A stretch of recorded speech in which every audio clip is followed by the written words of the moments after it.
नमस्कार दोस्तों आज हमारी पितृपक्ष की अमावस्या है और ये साल भर की सबसे बड़ी अमावस्या मानी जाती है। क्यों मानी जाती है? क्योंकि इन 15 दिनों में हमारे पूर्वज नीचे धरती पर आते हैं और हम जो उन्हें जल अन्न ये सब जो प्रदान करते हैं उनको वो ग्रहण करते हैं और फिर हमें बहुत सारे आशीर्वाद दे करके वापस जाते हैं। तो दोस्तों ये सबसे पहले इसके बारे में मैं आपको कुछ और जानकारी भी देना चाहूँगी। पहली जानकारी कि आखिर में ये पितृपक्ष की ये जो 15 दिनों का जो चलन है ये कहाँ से प्रारंभ होता है। तो इसके पीछे की एक बहुत ही मनोरंजक कथा है। कहते हैं कि कर्ण ने जब महाभारत के युद्ध के बाद अपने देह का त्याग किया और जब वो ऊपर स्वर्ग गया तो वहाँ उसे भोजन के स्थान पर सोने और चांदी के आभूषण परोसे गए।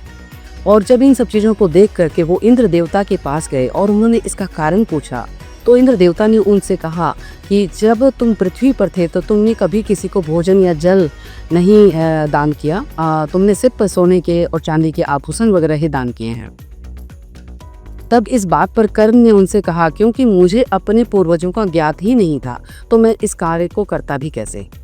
तब इंद्र देवता ने उनको फिर से 15 दिन का एक टाइम टेबल दे करके उनको भेजा नीचे धरती पर और उनसे कहा कि वो इन सब चीज़ों को अनुभव करे, इन सब चीज़ों के बारे में ज्ञात करे और जो इनमें यथासंभव जो भी वो दान करना चाहता है, भोजन अन्न जो भी है, वो जल ग्रहण देना चाहता है वो उसको करे और उसके बाद ही वो वापस आए।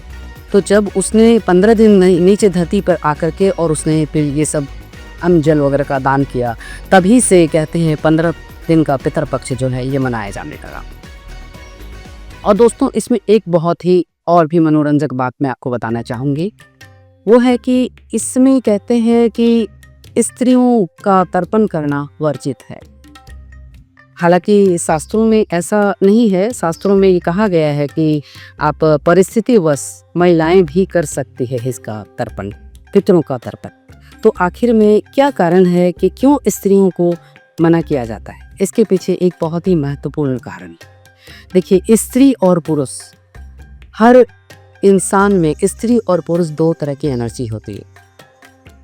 पुरुष को आत्मा का प्रतीक माना जाता है और स्त्री को, चूंकि स्त्री प्रकृति का स्वरूप है तो देह का आधार जो है वो स्त्री को माना जाता है। तो कहने का तात्पर्य है कि जब हम तर्पण करते हैं, स्त्री करे या पुरुष करे उससे कोई फर्क नहीं पड़ता, क्योंकि स्त्री या पुरुष में, दोनों में ही स्त्री और पुरुष तत्व दोनों ही विराजमान होते हैं।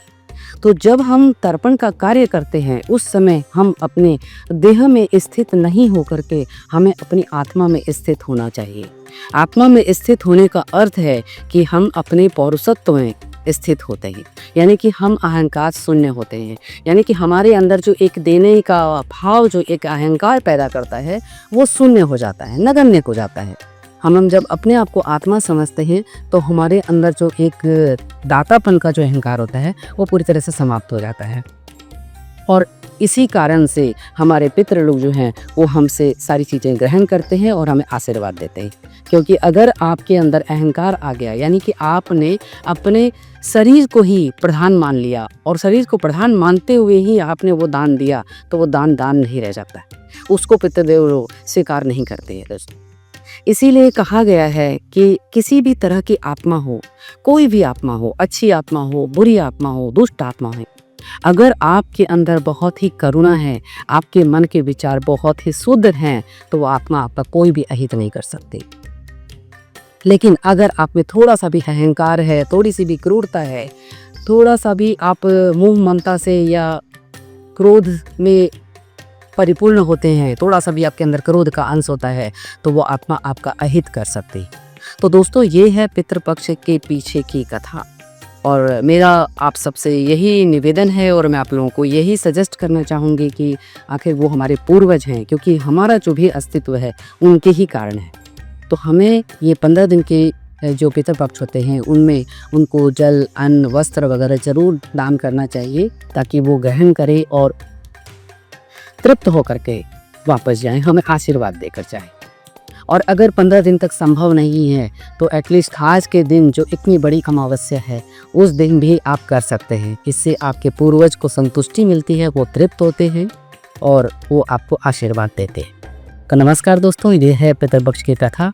मेरा आशय आप लोग समझ गए होंगे। तब तक के लिए धन्यवाद।